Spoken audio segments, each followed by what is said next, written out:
Somehow, miraculously, I was alive. Some twist of fate, some hand of destiny, but I was alive. Strange as this new world was, I knew Toll must have come this way, and it was my task to find him. And it happened like this.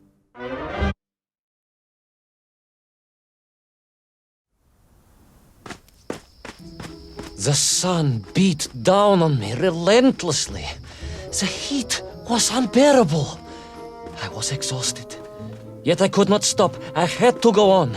For 7 weeks I trudged across the desert. On the second day... Please, comrade, if we may. I think we can skip the details, unless you consider them to be particularly relevant to the location of Little Orpheus. Of course, General. We will simply omit the tale of the singing chasm, the oasis of mirrors, the sightings of Toll's Mienk aloft on their pterodactyls carrying parts of my crashed rocket drill over the horizon to Lemuria. Wait, the what? Singing chasm? Not that, but the rocket drill. Oh yes, General, the rocket drill. But what did Toll want with it? And why Lemuria? Lemuria? Lemuria, General. I am not familiar with this Lemuria, comrade. Well, that is because it does not exist, General. Or at least, so I thought.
Strange crystals seemed to exert an extraordinary hold over the stone blocks and arches. When they hummed, the whole city remade itself.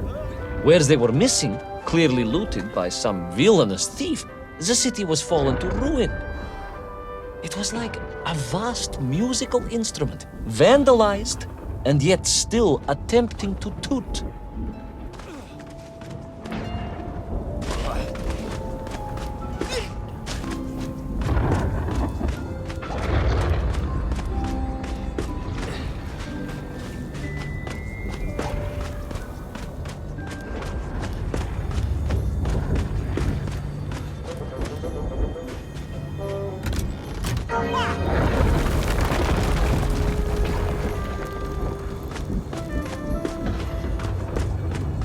How poetic. I am sure our engineers would be fascinated and baffled in equal measure. If the whole department hadn't been arrested for sedition last week, I would happily convey it to their skeptical ears. Sedition, General? How poetic.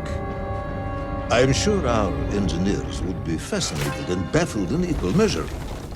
If the whole department hadn't been arrested for sedition last week, I would happily convey it to their skeptical ears. Sedition, General? Really? That is unfortunate news indeed. I am joking, comrade.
yes. The Menk for here, all right. Which meant whatever dastardly scheme Toll had, it was to be enacted on these burning sands. And you will explain this in due course, I imagine. Imminently, General. What you need to know first is this. I have told you already how parts of the devices the enslaved Menk were forced to wear came from the surface. Radio parts and so on, yes, from what you have told me. Assuming there were plenty of lost ships in the ocean as you claim, for Toll to have dredged up what he needed to assemble them. Aha! Good! You are one step ahead of me, General. I said assuming. Of course. Assuming. Now, as I gazed in awe at the buildings rising and falling around me, I realized that the other major component of those mind-controlling helmets was crystal. Toll had raided Lemuria for them. He knew the city. He knew the crystals could amplify vibrations and waves, and was using them to boost the signal of the radio parts to exert his control over the Menk. Which meant...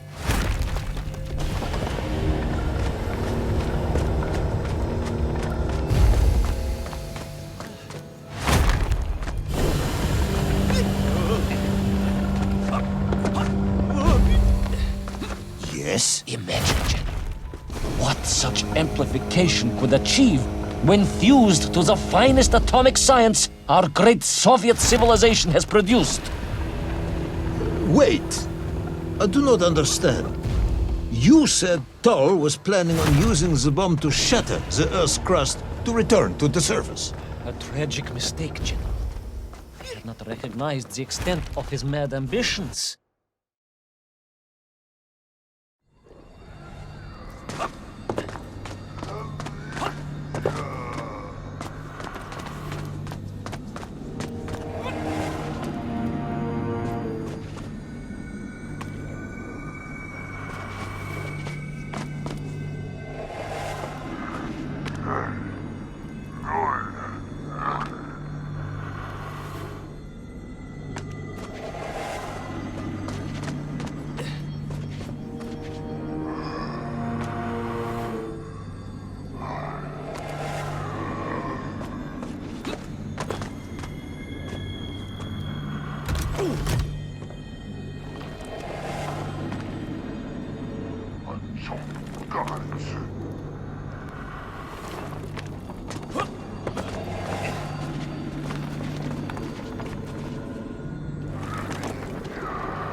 The vast pictograms told of a history of wonders.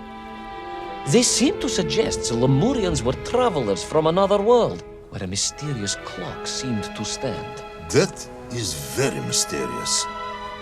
As mysterious as the location of little Orpheus, perhaps. Ah, yes, of course, General. I am just getting to that.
As I bravely explored that ancient city, a question was gnawing at my mind.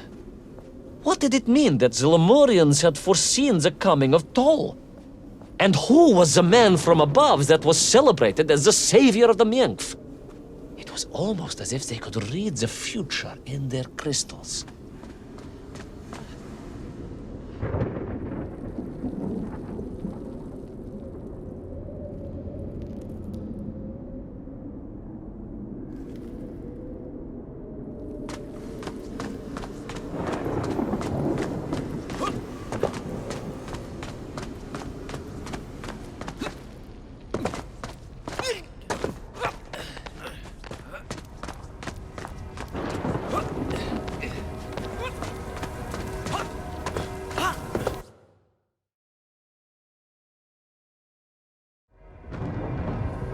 The bells of Lemuria tolled and tolled, a roaring symphony, a crescendo of peals that set the city dancing, each note causing the crystals to shimmer and cascade with light.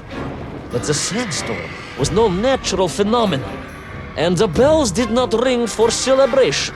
Something was very wrong here. Aside from the pterodactyls and the nymph and the dancing stones and the ancient magical prophecies and the crystal...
Raced through those magical structures, a righteous fire in my heart. I was like the Brinya Nikic, prepared to strike at the dragon who threatened my homeland. Your heroism is only surpassed by your modesty. On the contrary, General, I chose the Brinya carefully. Like him, I am a simple peasant. It was fate that chose me to descend to the Earth's core. It was General Komanyin who chose you to descend to the Earth's core. But don't let that get in the way of your story. Oh, well then, award General Polkovnik Kamanin the highest medal in the world. He already has several of those. I cannot take credit for his wisdom in sending me.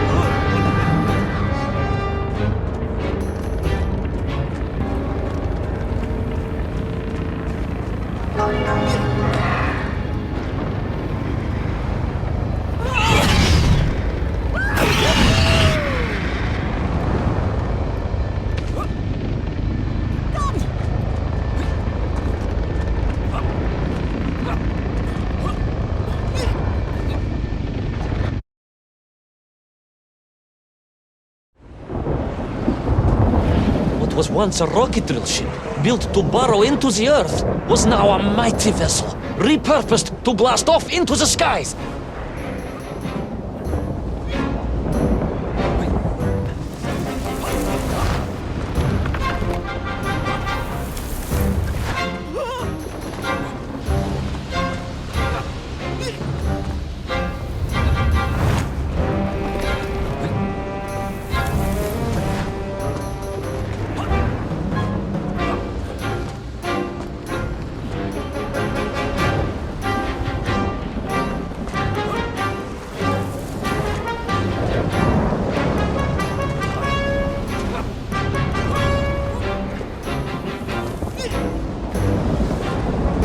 There was no doubt the toll was headed for the strange world with its clock, although to what end I was yet to understand.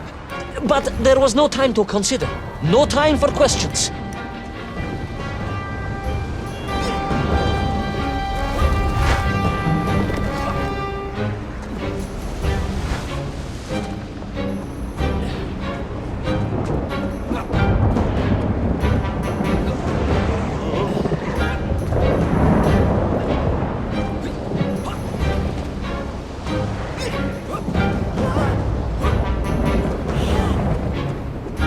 Was on the rocket. Little Orpheus was on the rocket. And wherever they were headed, I must head there too, to thwart his plans, recover my drill, and save the world!